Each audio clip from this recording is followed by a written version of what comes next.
At a luxurious French restaurant tucked away in Manhattan's Upper East Side, the air buzzed with soft violin music and the clinking of fine china.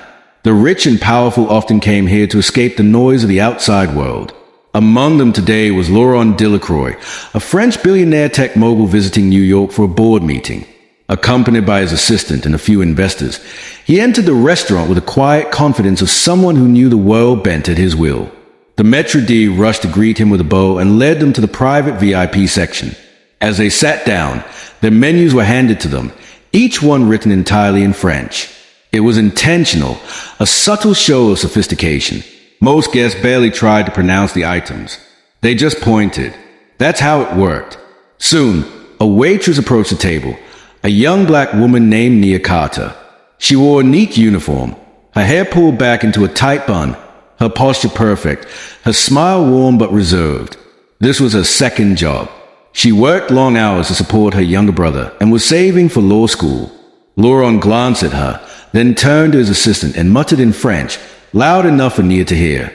She can't even read the menu. Why do they hire people like this in a place like this?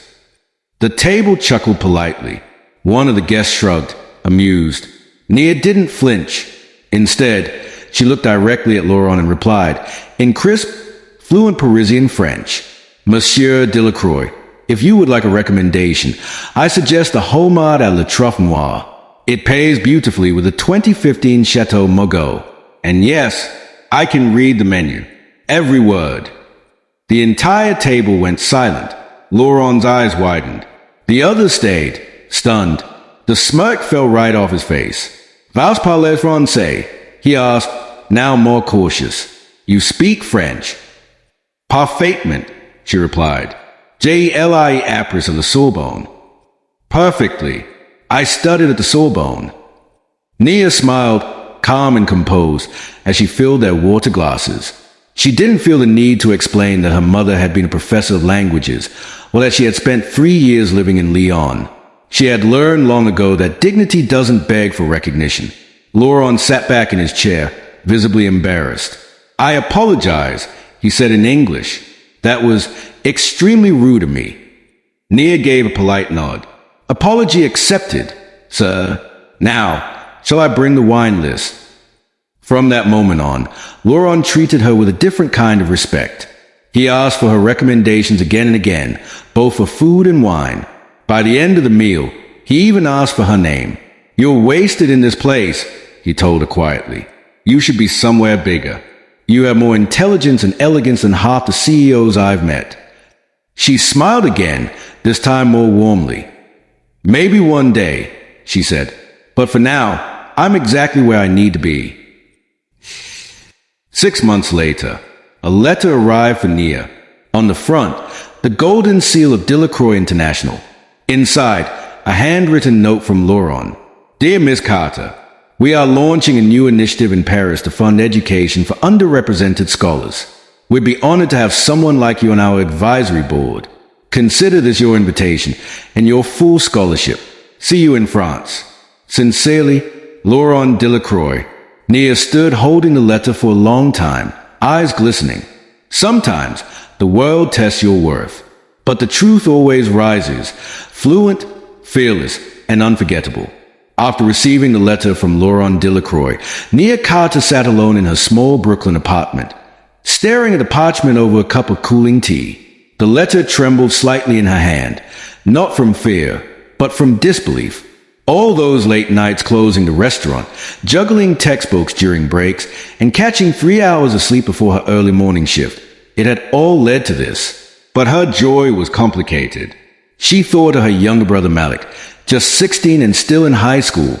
Their mother had passed away 2 years ago after a long battle with cancer, and their father had been out of the picture since they were toddlers.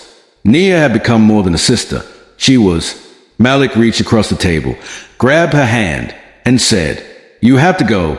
Nia, you've always taken care of me. Let me take care of myself now. You taught me how. His voice cracked at the end, but his eyes shone with determination. Tears welled in Nia's eyes. It was the first time she truly saw her little brother as a young man, braver than she had realized. That night, they made a plan. They're on from Atlanta, a retired school teacher, agreed to stay with Malik until Nia could arrange something more permanent. 1 month later, Nia stood at JFK International Airport, passport in hand, suitcase at her side. She watched planes climb into the sky, carrying lives in every direction. And for the first time in years, she felt like her life was lifting too. Paris, a new chapter. The city of light was dazzling and cold when Nia arrived. Not just the temperature, but the people, the pace, the pressure. Even though she was fluent in French, the social cues, the academic environment, the subtle elitism, it was a different world. She was no longer the confident waitress with hidden talents. Hey, she was just another foreign student trying to prove herself. But Nia didn't shrink. She walked through the grand halls of Sciences Po and the Sorbonne with her head held high. She read late into the night in candlelit cafes, debated politics in smoky classrooms, and slowly began to build a name for herself, not just as a brilliant thinker, but as someone who brought a rare perspective, strength forged through struggle. An unexpected invitation. One day, Nia received an invitation to a formal dinner hosted by Delacroix International. Laurent had followed her academic work with quiet interest. He believed she was ready for more. The gala was held at a historic chateau outside Paris. Marble floors, chandeliers like frozen fire, and guests in gowns worth more than her apartment back home. Nia wore a simple black dress borrowed from a friend, but walked like it was made for her. During the dinner, a well-dressed man at the table sneered when she introduced herself. "Ah, you're the waitress. Delacroix loves his charity cases." Nia turned to him, smiled graciously, and replied, "Yes, I was a waitress, and I'd do it all over again, because it taught me how to serve with dignity and lead with empathy. 2 things I hope you someday learn." Silence. Then a slow clap. Laurent stood at the far end of the table, nodding. The rising voice. Within a year, Nia was invited to become a junior policy consultant on Delacroix International's Global Education Board. She worked on reform models for access to higher education in underprivileged communities. Soon, newspapers started to feature her as a Sorbonne scholar from Brooklyn, and universities across Europe wanted to hear her speak. But her heart was still tied to home. She used her stipend to start a scholarship fund back in New York, named after her mother. She flew back regularly to visit Malik, who was now applying to colleges himself. Her story was no longer just hers. It was a beacon for others. One final twist. At an international summit in Geneva, Nia was scheduled to give a speech on educational equity. Moment before taking the stage, she received a message on her phone. From Laurent Delacroix. "Call me urgently. We've just been approached by a major publishing house. They want your story. Not a chapter, your life. A memoir. It's time." Nia, her breath caught. Everything that had once been hidden, behind smiles, beneath menus, inside long nights of work, was now being asked to shine. Nia stepped onto the stage, looked out at the hundreds of powerful leaders seated before her, and began. "I was once told I couldn't even read the menu." The crowd leaned in. "But life taught me that the world doesn't need more people who speak loudly. It needs more people who listen deeply, live boldly, and never forget where they came from." The standing ovation in Geneva was only the beginning. Over the next 2 years, Nia Carter's voice became one of the most respected in the field of education and social equity. Her memoir, Beneath the Apron, A Waitress's Journey to the World Stage, became an international bestseller. It was translated into 12 languages and featured on Oprah's book club. But it wasn't the fame that moved her. It was the hundreds of letters she received from young women across the globe. "You gave me the courage to apply. I worked 2 jobs too. Now I believe I can do more. Thank you for reminding me I'm not invisible." Nia answered every letter she could. She remembered what it felt like to dream in silence. Back in Brooklyn, a different light. In the summer, Nia returned to Brooklyn for the first time in months. Malik was now attending NYU on a full scholarship. When she stepped off the plane and saw him standing there, taller, wiser, more grounded, she ran into his arms and didn't let go. They took a walk through the neighborhood, past the old deli, the shuttered bookstore, the corner where she used to wait tables and save her tips in folded napkins. "You changed the world," Malik said, smiling. "No," she whispered. "We changed the world." Later that evening, Malik handed her a folder. Inside was a business plan. His idea, a non-profit youth center in Brooklyn, offering free tutoring, leadership training, and French language courses. He wanted to name it after her. The Carter Center for Rising Voices. Nia blinked away tears. "I didn't know you were planning this." "You taught me how to dream big, sis," Malik said. "Now I'm teaching others." The grand opening. 6 months later, under silver streamers and a sky full of sunlight, the Carter Center officially opened. The mayor came. So did school leaders, news outlets, and even a small team from Delacroix International. But the real guests of honor were the young boys and girls from the neighborhood, the ones who didn't yet know how powerful they could become. Nia stood before them, no microphone, no fanfare, just her voice. You don't need to be born into power to create change. You don't need money to have vision. All you need is courage and someone to remind you that you are more than what the world assumes. She paused and then added softly, "And yes, you can read every menu life puts in front of you, even the ones written in a language they say you'll never learn." One more surprise. A few weeks later, Nia received a sealed letter from France. Inside, a personal note from Laurent Delacroix. "Dear Nia, we're stepping down from the board next year, and we're looking for someone who not only understands education, but embodies its spirit. The entire panel agrees. We'd like you to become the next chair of the Global Education Equity Council. You've led from the shadows long enough. It's time to lead in the light.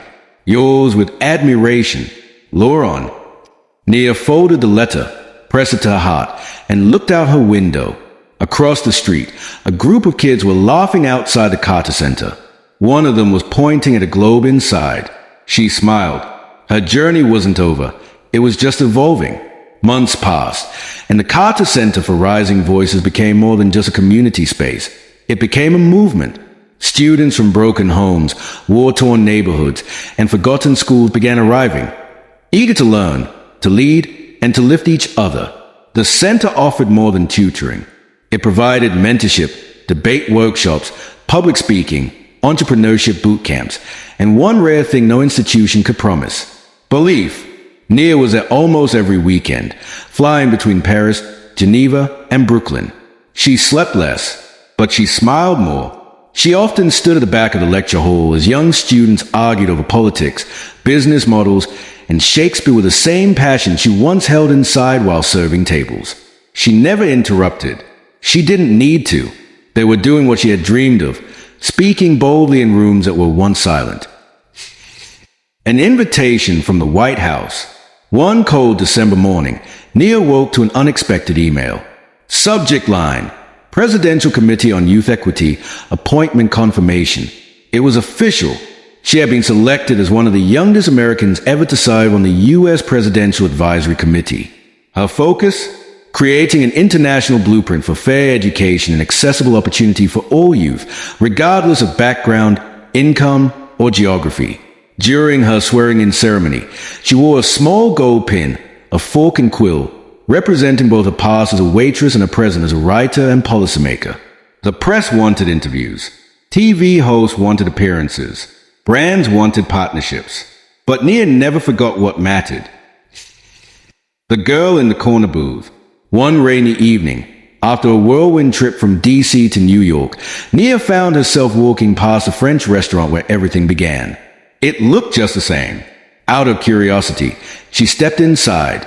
The maître d', new and much younger, didn't recognize her, but she didn't expect him to.